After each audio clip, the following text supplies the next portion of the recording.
दोस्तों स्वागत है सभी का exam with MS YouTube channel पर। और आज की इस वीडियो में हम दिखाएंगे आपको 2020 यानी कि 2020 में जो विज्ञान का पेपर आया था उसको देखेंगे और देखेंगे कि कहां कहां से क्वेश्चंस आए थे फिजिक्स, केमिस्ट्री और बायोलॉजी वाले सेक्शन में। दोस्तों इस पेपर में 3 सेक्शन होते हैं, फिजिक्स, केमिस्ट्री और बायोलॉजी, यानी कि भौतिक विज्ञान, रसायन विज्ञान और जीव विज्ञान। भौतिक विज्ञान दोस्तों 25 नंबर का आता है, 25 नंबर में आते हैं इसके प्रश्न, और जीव विज्ञान के भी 25 में आते हैं, बट रसायन विज्ञान के जो प्रश्न होते हैं वो 20 नंबर के ही आते हैं। तो चलिए देखते हैं। तो यहाँ पर आप देख सकते हैं कि 2020 का प्रश्न पत्र 70 नंबर का पेपर है, 3 घंटे 15 मिनट आपको मिलता है। ये दोस्तों पेपर जो आप देख रहे हो ये आपके लिए मॉडल पेपर का काम करेगा, यूपी बोर्ड परीक्षा 2021 और उसके बाद आने वाली बोर्ड परीक्षाओं के लिए। तो यहां पर आपको देखना है कि सबसे पहले हमको बहुविकल्पीय प्रश्न मिल जाते हैं। यहाँ पे सभी निर्देश दिए गए हुए हैं और निर्देश आपको पता होंगे, अगर नहीं पता है तो आप यहाँ पर पढ़ सकते हैं। तो यहाँ पर खंड का में जो कि फिजिक्स है यानी कि भौतिक विज्ञान के प्रश्न है, यहाँ पर सबसे पहले बहुविकल्पीय प्रश्न पूछे गए हैं दोस्तों।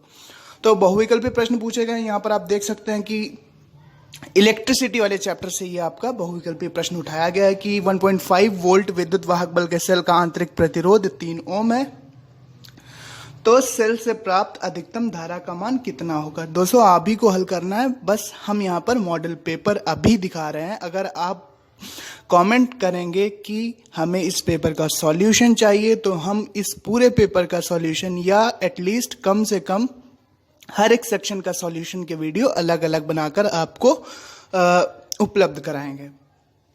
और दूसरा क्वेश्चन है दोस्तों, एक अवतल लेंस की फोकस दूरी 5 मीटर है तो इसकी क्षमता क्या होगी। तीसरा क्वेश्चन है, आपके घर की टीवी में एक एलईडी इंडिकेटर लगा हुआ है, एलईडी इंडिकेटर लगा हुआ है जो 0.75 वोल्ट तथा 100 मिली एम्पियर पर कार्य करता है, इसकी शक्ति क्या होगी। तो दोस्तों यहाँ पर आप देख रहे हैं कि बहुविकल्पीय प्रश्न में भी न्यूमेरिकल पूछे जाते हैं, इस बात को आपको ध्यान रखना चाहिए। और आपको छोटे छोटे न्यूमेरिकल जो होते हैं बहुविकल्पीय प्रश्नों के लिए उनको भी तैयार करना चाहिए। और दोस्तों एक रिक्वेस्ट, अगर आपने अभी YouTube channel exam with MS subscribe नहीं किया है तो यहाँ पर लोगो आपको दिख रहा है, सब्सक्राइब बटन आप क्लिक कर सकते हैं, नीचे लाल कलर का बटन होगा दोस्तों। इससे आपको वीडियोस मिलते रहेंगे और आप अपनी तैयारी में आगे जाते रहेंगे। यहाँ पर आपको model paper, question paper, important questions, video tutorial, सभी सब्जेक्ट के महत्वपूर्ण प्रश्न आपको लगातार मिलते रहेंगे। नेक्स्ट प्रश्न है हमारा, प्रकाश का वेग निम्न में से किस माध्यम में सबसे अधिक होगा, वायु में या जल में या कांच में या निर्वात में, यह आपको दोस्तों बताना है। अगला प्रश्न है हमारा, अब दोस्तों 2-2 नंबर के प्रश्न स्टार्ट हो गए हमारे भौतिक विज्ञान के सेक्शन में। तो पहला प्रश्न है हमारा, एक छात्र कक्षा में श्यामपट्ट यानी कि ब्लैक बोर्ड पर लिखे अक्षरों को ठीक से नहीं देख पा रहा है, तो इसके आंखों में कौन सा दोष है और इसको कैसे दूर किया जा सकता है। दोस्तों ये प्रश्न पूछा गया है निकट दृष्टि दोष और दूरदृष्टि दोष में से।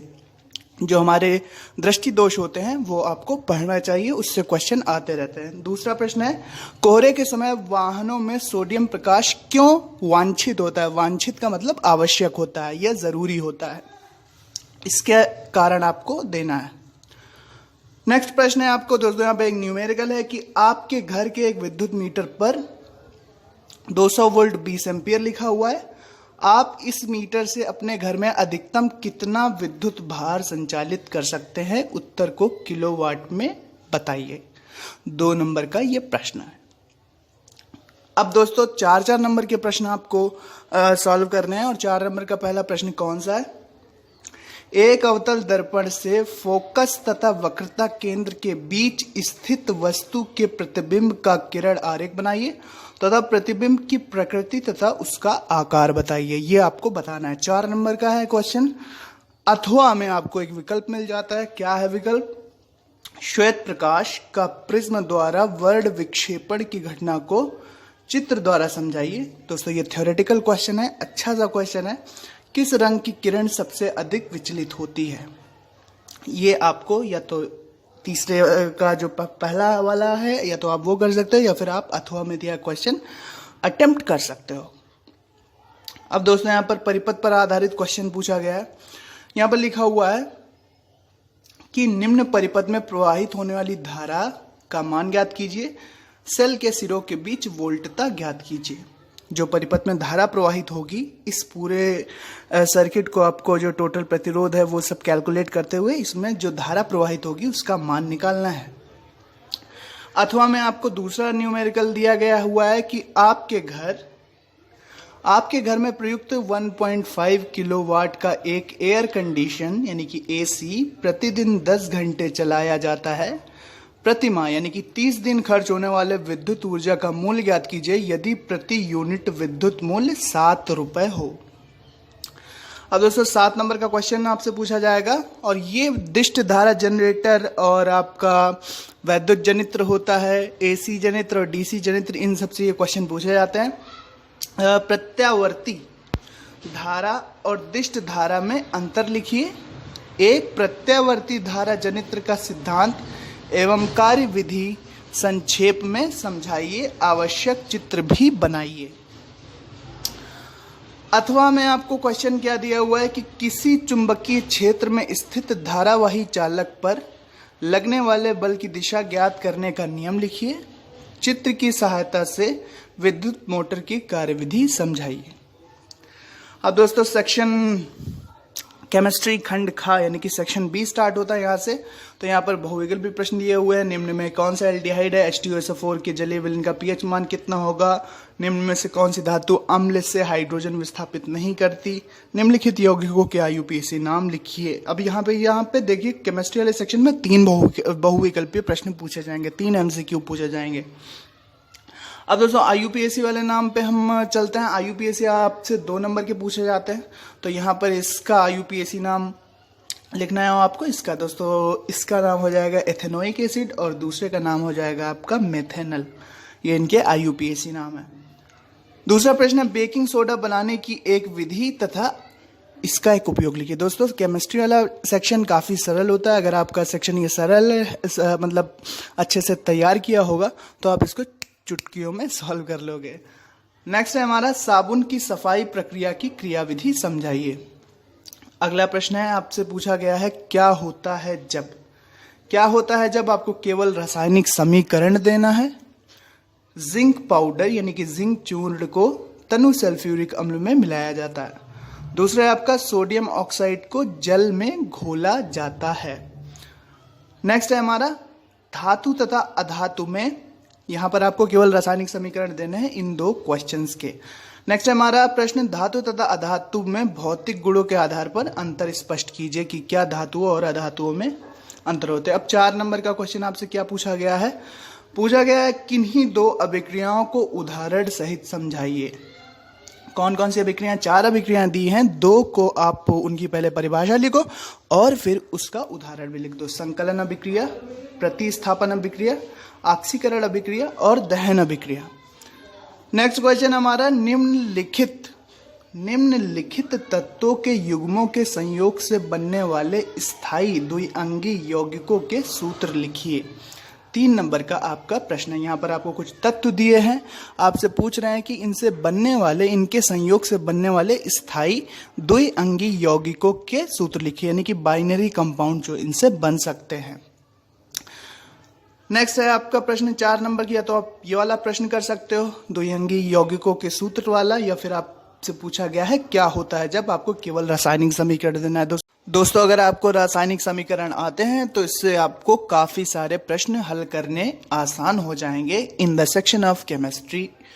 तो यहाँ पर पहला जो दिया हुआ है कि क्या होता है जब एथेनॉल को अधिक मात्रा में सांद्र सल्फ्यूरिक अम्ल यानी कि सांद्र H2SO4 के साथ 443 केल्विन ताप पर गर्म करते हैं। दूसरा प्रश्न है एथेनोइक अम्ल सोडियम कार्बोनेट के साथ अभिक्रिया करता है। तीसरा है आपका एथिल एसीटेट सोडियम हाइड्रोक्साइड के साथ अभिक्रिया करता है। और चौथा है आपको यहाँ पर रासायनिक समीकरण देना है कि क्या होता है जब मेथेन का दहन होता है, यानी कि मेथेन को जलाया जाता है। नेक्स्ट प्रश्न आपसे पूछ रहे हैं कि चांदी का एक तार CuSO4 के विलयन में डुबोया गया तथा एक दूसरे बर्तन में एक तांबे का तार AgNO3 यानी कि सिल्वर नाइट्रेट के विलयन में डुबोया गया। दोनों बर्तनों में होने वाली अभिक्रियाओं को कारण सहित समझाइए।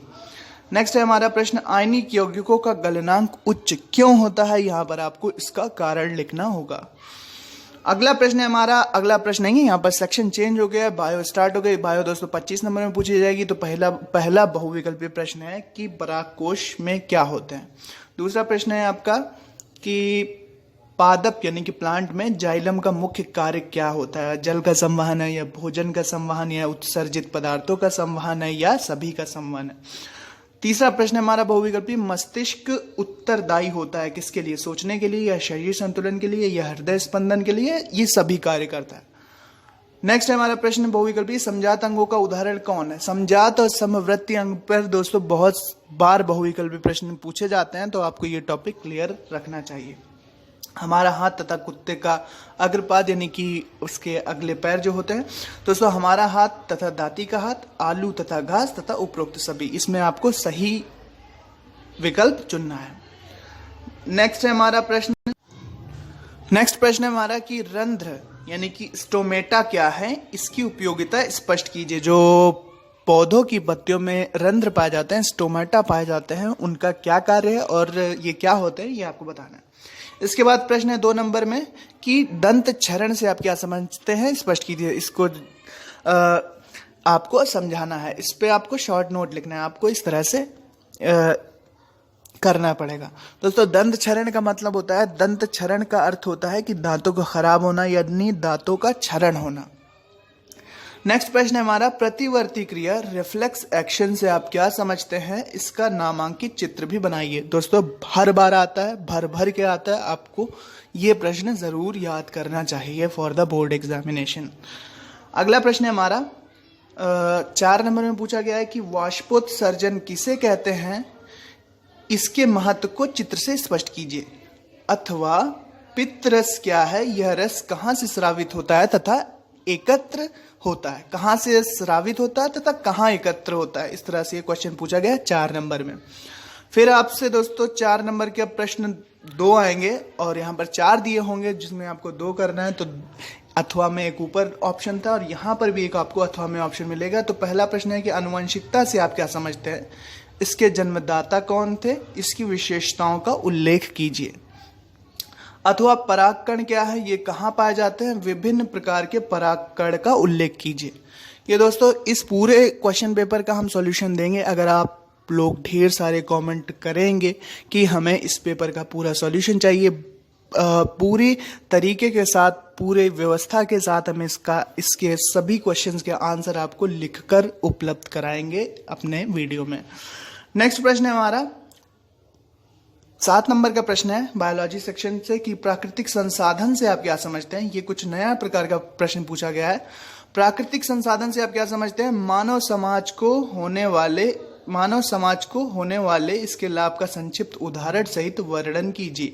7 नंबर में प्रश्न है, या फिर आप अथवा में आपको एक ऑप्शन मिलता है, किन्हीं 2 पर आपको टिप्पणी कर देनी है। तो कौन कौन से टॉपिक हैं? तो मानव हृदय का नामांकित चित्र। दोस्तों ये आपको जरूर तैयार करना चाहिए, बहुत ही बार आता है, 4 नंबर में भी आता है, 2 नंबर में भी आता है और 7 नंबर वाले प्रश्न में भी यहाँ पर आप देख ही सकते हैं कि टिप्पणी के रूप में पूछा गया है। दोस्तों अब इसमें लेकिन आपको कुछ लिखना नहीं है, आपको केवल नामांकित चित्र बनाना है। नेक्स्ट है हमारा ऊर्जा के पारंपरिक स्रोत क्या है? यहाँ पर आपको इस पर टिप्पणी लिखनी है। फिर लास्ट है हमारा खाद्य श्रृंखला। खाद्य श्रृंखला क्या है? इस पर भी आपको टिप्पणी लिखनी है होगी। दोस्तों यहाँ पर हमारा पेपर समाप्त हो जाता है। मैं फिर से आपको याद दिलाना चाहूंगा कि ये पेपर आपके लिए मॉडल पेपर का काम करेगा फॉर यूपी बोर्ड एग्जामिनेशन 221 और आगे भी आने वाले एग्जाम्स के लिए ये मॉडल पेपर का कार्य करेगा। ये थे टॉपिक्स और आपको समझ लेना चाहिए कि इस प्रकार से हमें प्रश्न तैयार करना चाहिए। हम इस पेपर का पूरा विश्लेषण भी करेंगे आने वाले वीडियोस में कि कौन सा प्रश्न कहाँ से आया और कौन से प्रश्न आपको ज़रूर तैयार करने चाहिए। प्लीज़ आपको चैनल अगर वीडियो अगर पसंद आई हो तो चैनल सब्सक्राइब कीजिए इसी प्रकार के इंपॉर्टेंट वीडियोस के लिए।